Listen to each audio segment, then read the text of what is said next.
فضيحة كروية، قسمًا بالله العلي العظيم 3 فضيحة، فضيحة لا قبلها ولا بعدها. النهارده مصر حصّالة للأسف، قسمًا بالله لو لعبنا كمان ماتش ما هنكسب، قسمًا بالله لازمًا اللعيبة دي والمدير الفني قسمًا بالله يتحاسبوا، والله العظيم لازمًا يتحاسبوا على اللي حصل النهارده ده.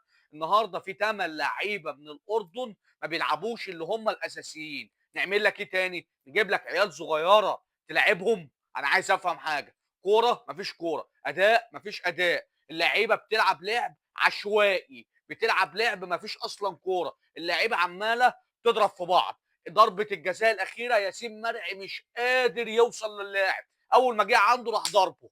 ليه؟ مفيش تكتيك. النهارده جمال السلمي مدرب الاردن بيلعب بثمانيه مش اساسيين، راجل عارف يدير الماتش، راجل عارف يلعب كوره، كابتن حلمي طولان واللعيبه قسما بالله لازم يتحاسبوا. انا عايز اعرف مين المسؤول في المهزله دي. دي مهزله كرويه، دي مش كوره، دي مهزله، دي حصلت خلت اسم مصر مفيش اسم، مفيش اسم لمصر، خلاص ضيعوا كل حاجه. لازما الناس دي تتحاسب، ايا كان مدير فني، لعيبه، اداره، مجلس اداره، اي حد يتحاسب على الهزيمه دي.